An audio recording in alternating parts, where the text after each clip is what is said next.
So for those of you coming in, there's copies of the resolution and the agenda on the front table if you'd like a copy.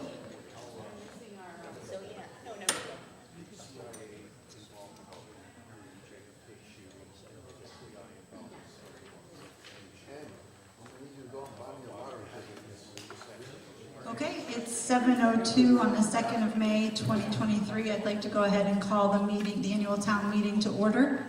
If you could please stand and face the flag for the pledge. I pledge allegiance to the flag of the United States of America and to the republic for which it stands, one nation under God, indivisible, with liberty and justice for all. Thank you very much. We have a few people coming in.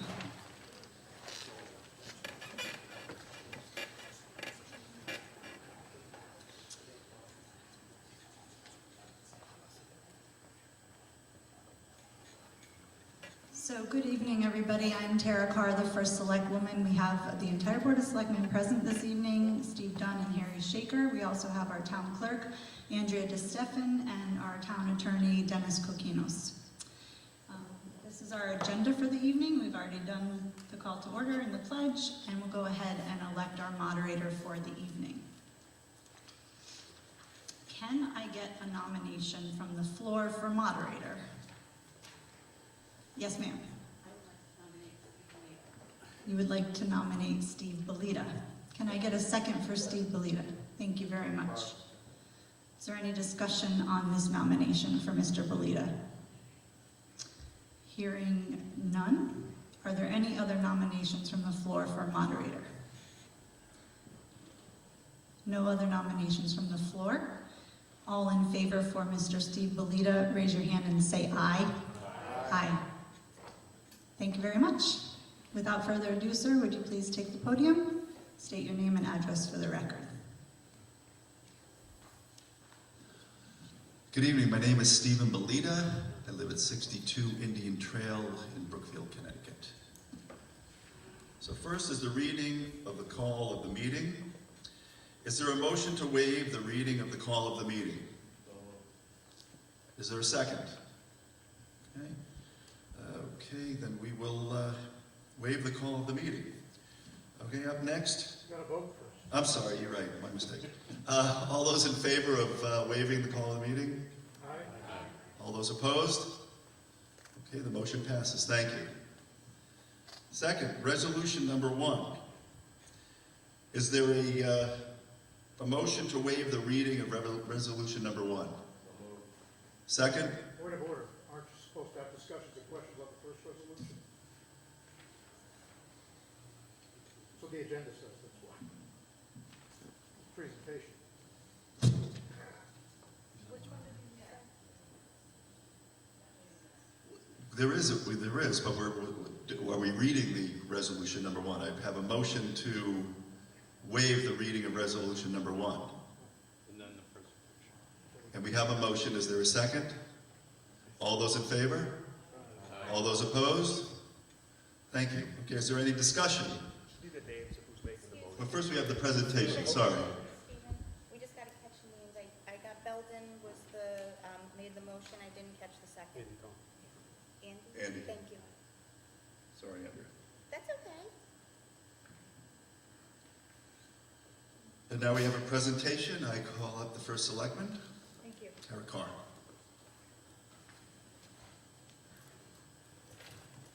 All right, well, we got through those very quickly since nobody wanted to hear them.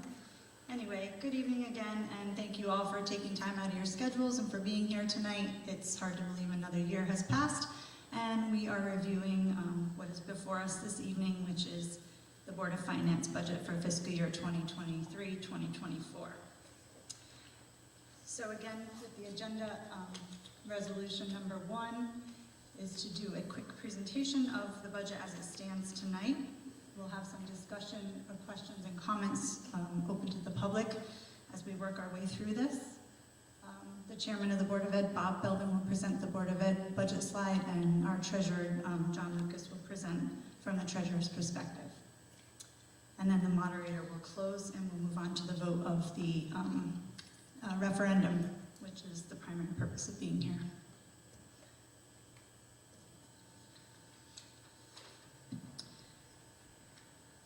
So this is a snapshot of our budget, and it's a result of many hours of work and negotiation on behalf of many people, and it took a lot to get to this point. So I want to thank all of those who committed their time and energy and talent to moving this budget along and working through arduous hours both day and night. So a sincere thank you to everybody. As you can see, the BOE accounts for 61% of this pie. The town operations account for 27% of the pie. Our debt service accounts for 9% and capital 3%. The overall town operating budget is $82,440,044.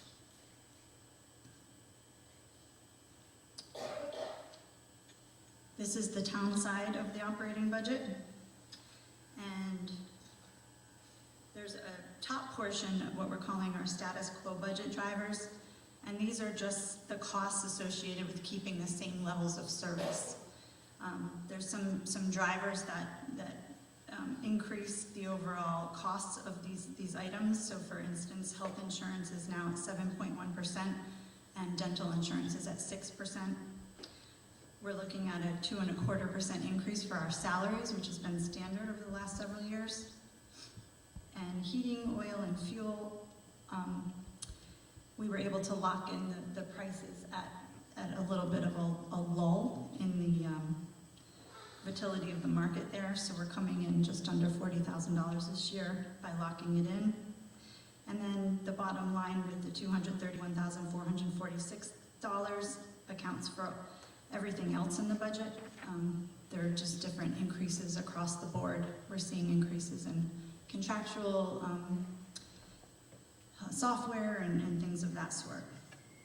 And then we've got another almost 3% of the overall town budget that accounts for some new initiatives. And these are things that weren't in the prior year's budget, but are absolutely critical, and they're definitely not wants. They're absolutely needed and required.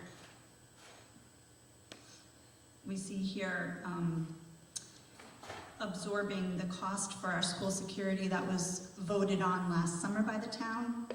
It had been covered by ARPA, and now it will be brought into the budget in this next fiscal year. We've also had to bring on a full-time health director, and our new director of health is doing phenomenal. There was a gap in some of our coverage and service, and now with a full-time director, we find that it's prudent and necessary to have this person on board. Additionally, in that same line, we're absorbing the cost of a salary increase for a full-time sanitarian. And then we've got some additional help coming for our IT director, who has been flying solo since the other position went away. We've got increases in public safety, which you'll see more towards the middle of the slide. Can everyone see that from where you are? Yeah. Our EMS is bringing in a shift, which is the lump sum of that middle portion there. There's other costs that they have to absorb, especially as prices increase across the board. We have a police accreditation consultant that will bringing us to be fully accredited for the next phase, which is called Tier 2. I was surprised by Chief that we just passed Tier 1. Thank you, Chief. And other items such as some police software, outfitting some new police officers with equipment and uniforms and things of that sort, and for them to attend some training. And then we've got other items at the bottom which are listed primarily as carrying costs for the center school, which will be vacated by the students this summer. And then we will be shifting our subscription for IT from into a capital cost from a subscription model. So that's the town operating budget in a nutshell. So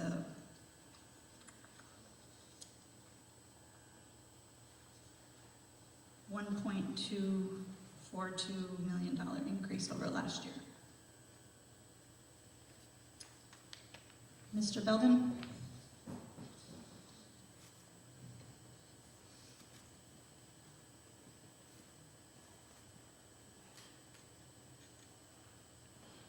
As I was watching you do that presentation, Mrs. Carr, I said, I could just say me too. It's a lot of the same themes, and we've been working on our budget since back in, I'd say, the school administration since October, and as a board, we started in on it in December. So it's the budget process for the schools is a very long cycle. We started with a 6% increase roughly, and we're at a 3.79% as we stand today. We've had some good things work for us as we went through the process, but we've had great partnership with the Board of Finance and the Board of Selectmen as we've worked through this whole process. And it has resulted this without a lot of taking things away. We have a solid budget for our schools, and the Board of Education is very much in support of this budget, getting us what we need to continue to operate the schools. As you can see on the chart, the total's up 3.79% year to year. 3.44% of that is simple inflation. It is made up, you can see the big drivers on the top of the chart. Also, health insurance is one of the biggest drivers on the school side. It started at like 12% when we started, so that was one of the big places we were able to work with our provider to bring the rates down. Normal salary increases across a variety of groups that add about 2.4%, but it's 2/3 of what we spend in schools, so it turns into a healthy size dollar amount year on year. Transportation is up. It's a 4% increase under contract, and there's 2 new school buses because we're taking a tier out of the schools when we open up the new CLES. So there'll be, high school will actually start later than we traditionally had. It's a project we've been working on for like 4 years, and we'll actually be able to implement it as we go into the new school. And so that is about $279,000. Heating oil is up. And we were able to lock in at this rate, so this is a pretty solid, very solid number. Special education is up slightly, and that's based on known students in the program. Under the covers there, we've got some savings in busing as we've done a cooperative thing with other districts. And then all other accounts is rather small. So that's 3.4% status quo type budget. Then we have a couple of unique things that go on. We actually have savings as we go into the new elementary school of a little over $300,000. Some of that, actually, the town picks up, keep the doors open or keep the building, mothballed, I'll call it. But the savings in terms of fewer administrators and savings in heating oil and kind of general utilities like garbage pickup and IT costs and things as $314,000. We booked that into our budget. The security also, we have, while Mrs. Carr talked about the police officers, there's also the security monitors we voted on last summer that are in the school budget, and they were covered by the ARPA grant, and next year we moved them into the budget. That's about 0.4% increase. The ARP ESSER, which is the school side of the ARPA grants, we actually put in a number of things a couple of years ago with that grant funding, but the agreement we had with the town was we would phase it slowly into the budget, and we would not put other new investments in because we were kind of doing our investments all at once on the back of the grant. So this is the phasing in. We did about $200,000 last year. We'll do $200,000 this year, and I think next year's the last set of $200,000, give or take. So, and I'll tell you what, I talked to my peer board chairs. Many of them used the ARPA money in one fell swoop, and now they're facing millions of dollars. And we did a smart thing, I think, working with the Board of Finance and the Board of Selectmen to phase our way into it and ease it. So that's a small increase. And then we're insourcing some of the behavioral specialists. We did it through a service contract. Now we're going to actually have them as employees because we can get better employees and better coverage. So, and that's kind of it on the education budget. So I'll turn it back to you, Mrs. Carr. Thank you.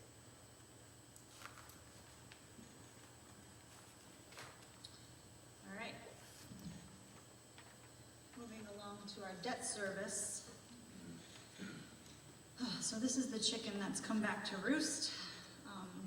These are the debts that have basically been sitting out there, and now we're here to pay on the principal, which you can see is indicated in that last large column. And overall, this is just a snapshot of what we are calling the debt bubble. We all know that a new school does not come for free, and that was decided on many years ago, so now we are in the middle of paying on that debt. So we took out bonds for the new school in 2 bond issues.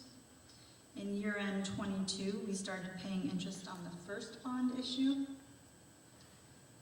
In year-end 23, we started paying interest on the second bond issue. And the purple is the principal and the blue is the interest. In 24, we'll start paying principal on the first bond issue. And in 25, we'll start paying principal on the second bond issue. Hang in there, because by 2026, we'll be in our last year of payments on the high school bonds. That's not to say we'll be completely out of the debt bubble by then, but we'll be one step closer. And during the Q&A, if anybody has any questions on that, we've got people here that can articulate it better than I ever could. Moving over to capital. This is a summary of the major categories of the capital projects.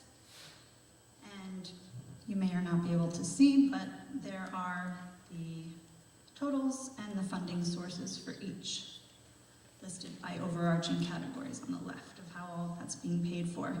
And if anybody was here for the March 30th meeting for the capital and then the Board of Finance's public hearing, I went into greater detail on that.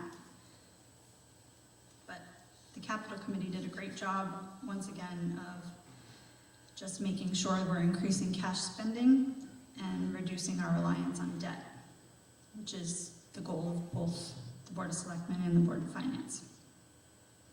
So overall, the spending proposed for 23-24 is $10,639,963.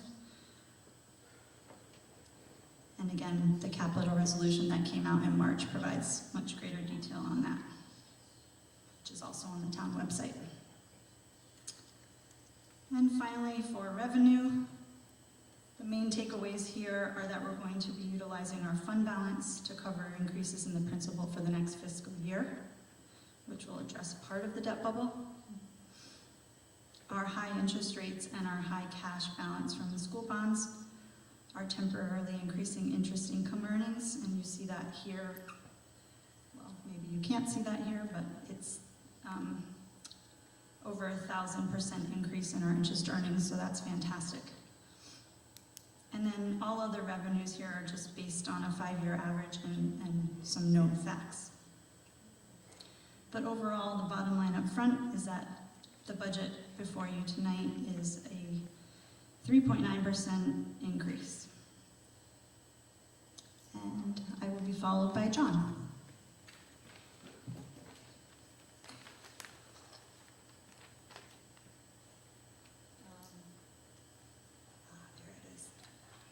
Got fancy with the fading. Thank you, Terry. That was an excellent job, actually, articulating the details about our debt, and I appreciate that, because it's important for everyone to understand the details. So I do tend to speak in the weeds and the details, so I apologize in advance, but I'm going to read what I've written. Good evening. Since last year's annual meeting, as we all know, the economy has been extremely volatile with increasing inflation, leading to a period of remarkably higher interest rates. And with that, our invested balances earned at a very, very favorable rate of return compared to prior years. Our invested balances, traditionally composed mainly of tax revenue, were higher this year due to one-time inflows of ARPA COVID recovery funds and large bond proceeds for the CLES construction project. This perfect storm of increased balances and increased interest rates has resulted in a very beneficial rate of return for the town. Just so we all know, we have cash balances at Newtown Savings Bank in a product called an Insured Cash Sweep, which is fully FDIC insured.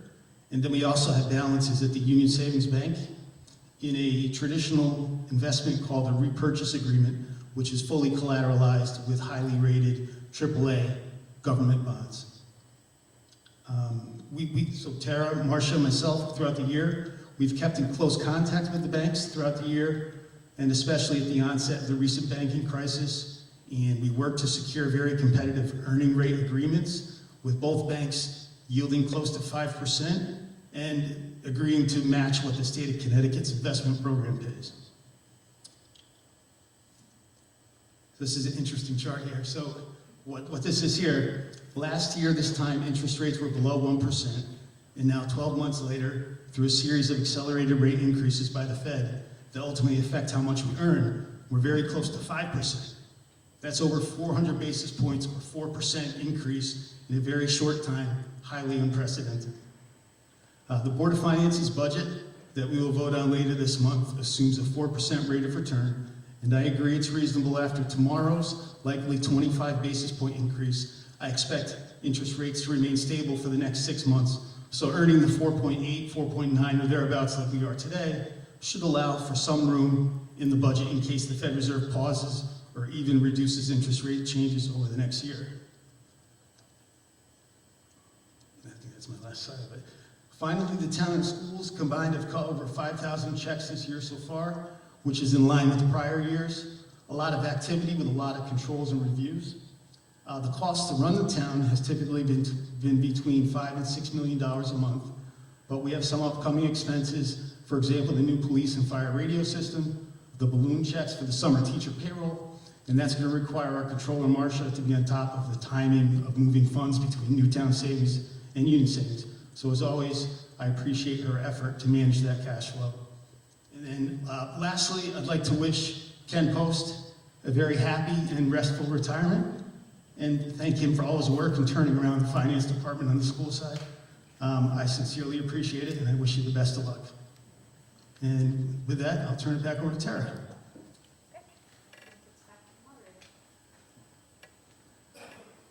Thank you, John, and thank you for recognizing Ken. This is your last annual town meeting, Ken. Okay. On to public comment and questions. I'll turn it back over to Mr. Belita.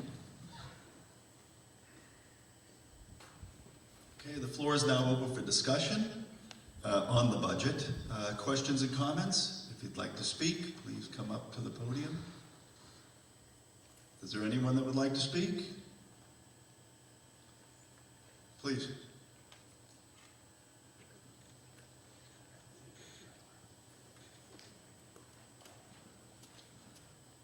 Please state your name and address, please. Rich Saluga, 32 Great Heron Lane. I just had a quick question.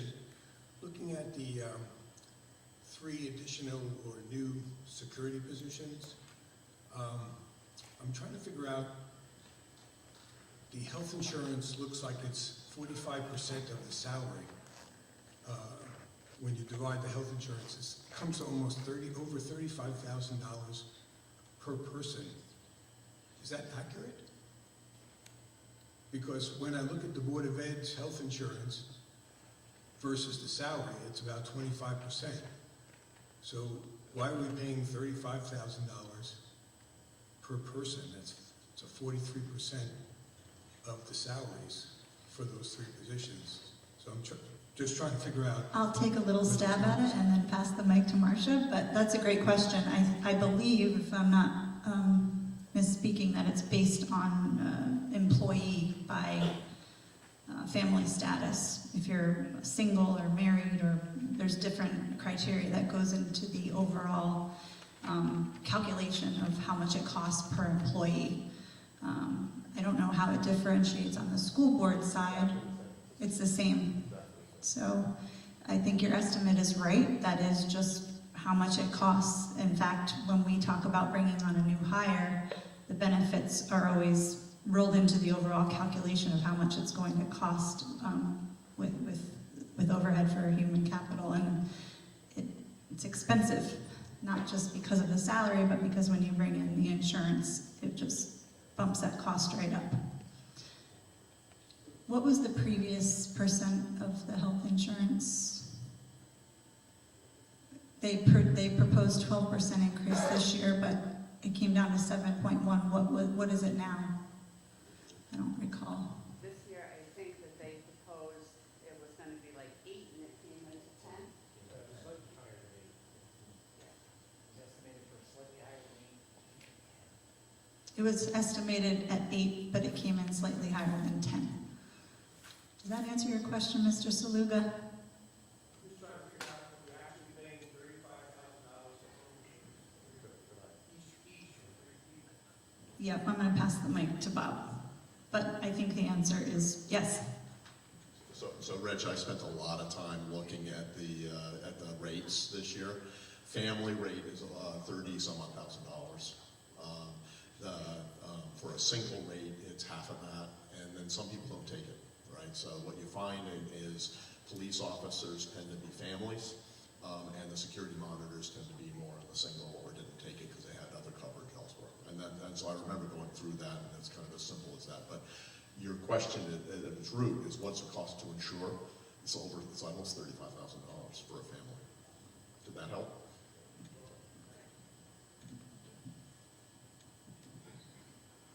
Next. Erin Scalera, 5 Jackson Drive. I just have questions on the school side as far as special education. I mean, we see the increase constantly. I guess my concern is the legal fees are clearly increasing. And then, do we have outplacements built in? I mean, there's a child, potentially being outplaced now. Are these children in our budget, or is our budget going to see explosion? I'll bring it over to you, Bob. It's absolutely an excellent question. The way we budget for outplacements, to answer that specifically, is we take a snapshot in time. We used to put in the known, and then we put contingency in for 3 to 5 more that we would expect to come in. And a couple of years ago, we worked with the Board of Finance to say, let's just budget with a snapshot that we know in December, and then we work with the Board of Finance in case there's people who come in, and there are people coming and going every year. So in this case, the budget snapshot was taken, I want to say the first week in December or the last week in November. And we budgeted based on we don't have visibility to which child it is, but we do have a list of X number of kids, and here's the cost per child based on the contract rates that the child is in. So for the outplacement, it's a straight P times Q based on what we knew at the time. I guess what I'm saying, when you do your budget, you already have kids in mind who you're gonna outplace? Well, we know who's contracted to be outplaced, that's correct. Okay. We do not put in a budget placement for kids that have not contracted at the time we build the budget.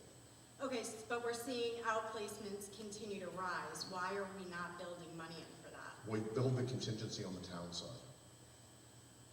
And that's why our taxes are 3 whatever.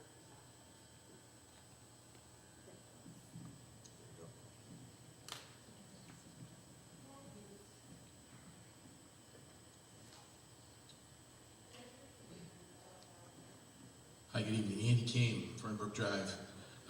3 things stand out to me. My first question is why do we show the school security under both the town side and under the school side? I think, normally when you show an expense, it's either one or the other. We don't really have the school budget is the school budget. Possibly it could be, explain to me why that is. So the SROs are police officers. They're sworn police officers, and they work for the chief of police, and the chief of police works for the town of Brookfield.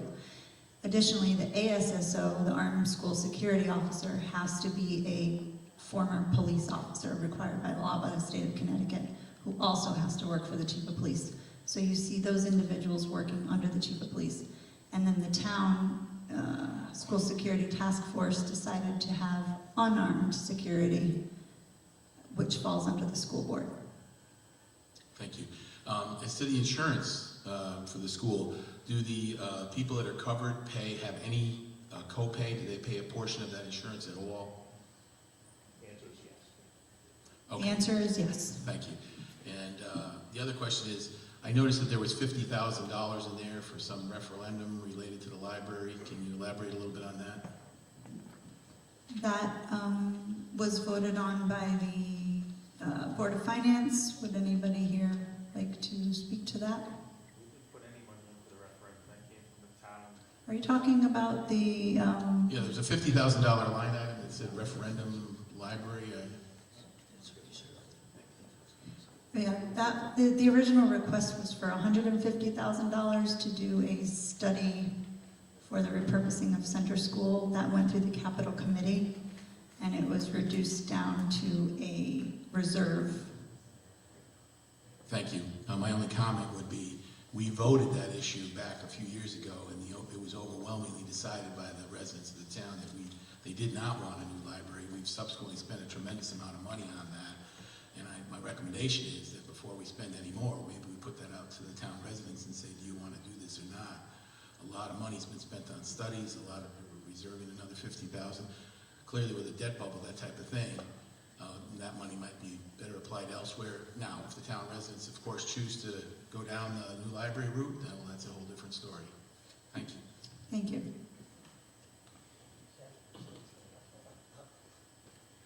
Good evening, Ken Brzezinski, 116 Pocono Road.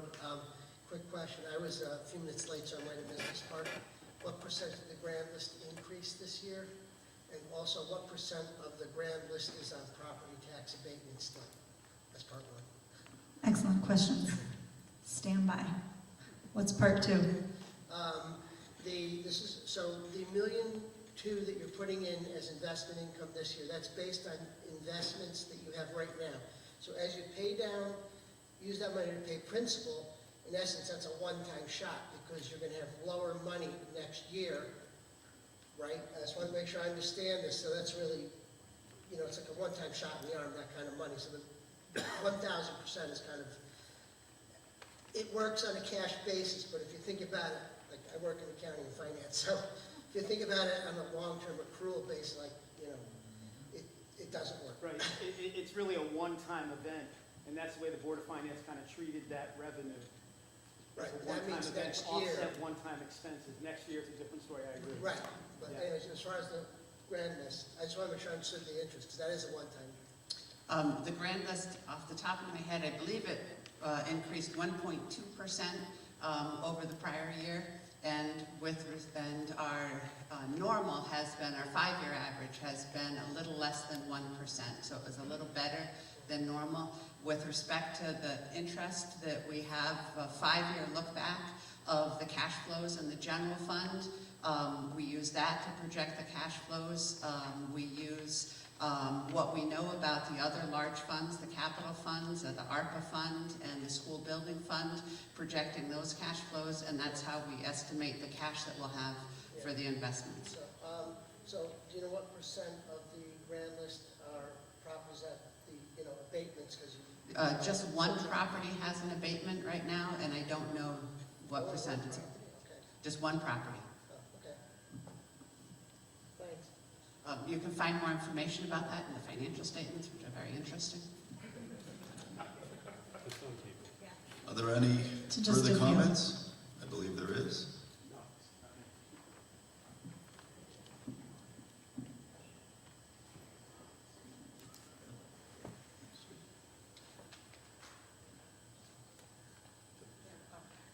Monique Matthews, 18 Road. So I have a question for the Board of Ed.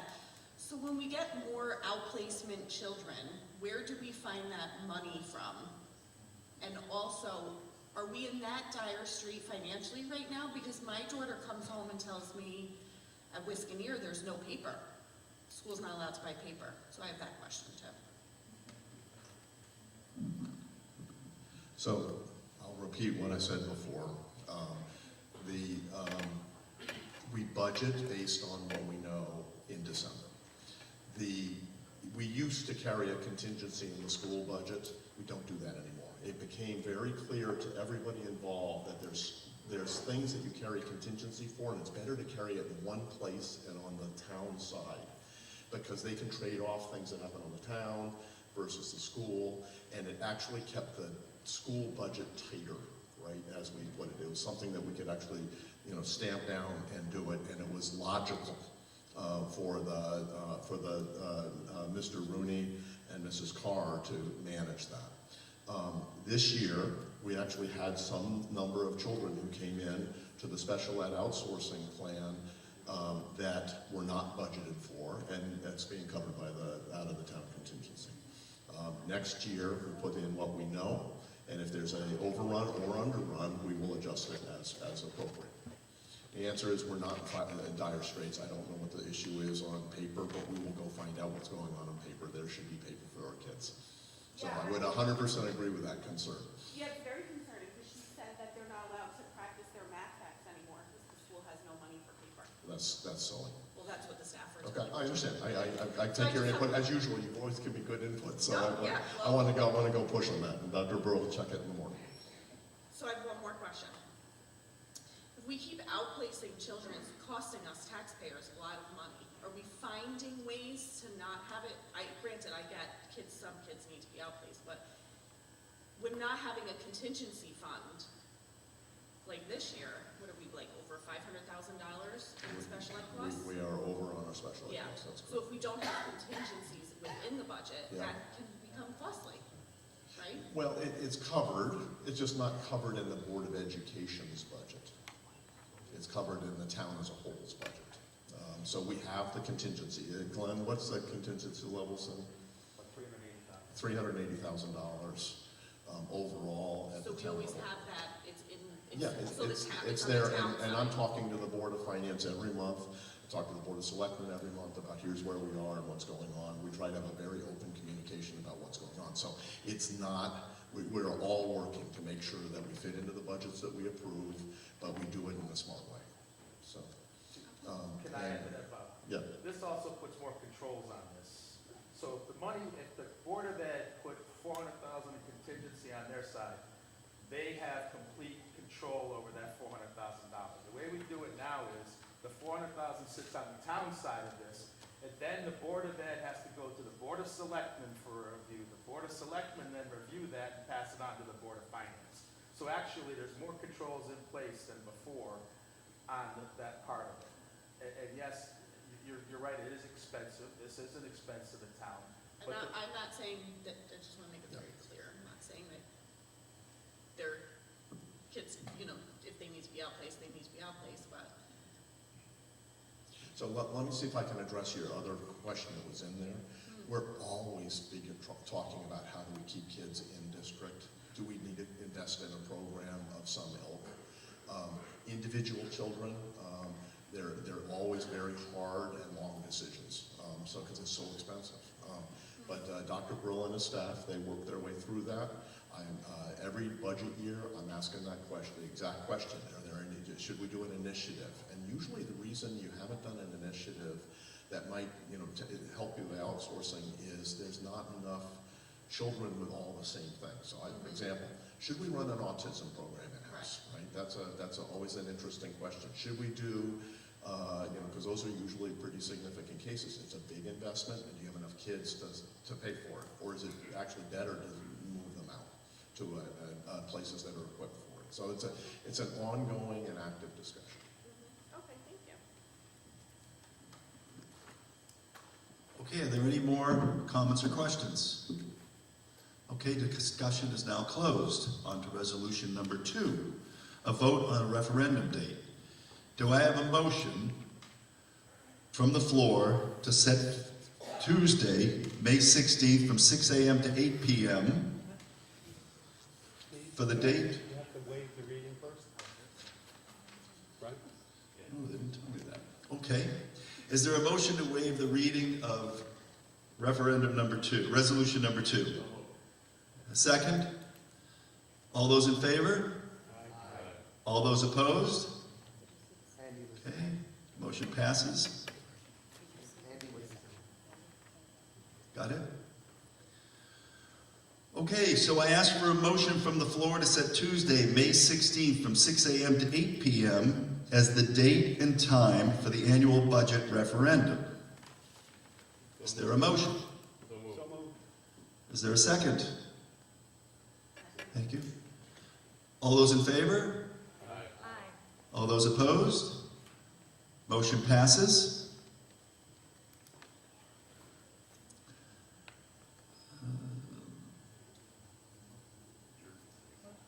I move, motion to adjourn the meeting. Second. All those in favor? All those opposed? Motion passes. Thank you all for coming tonight.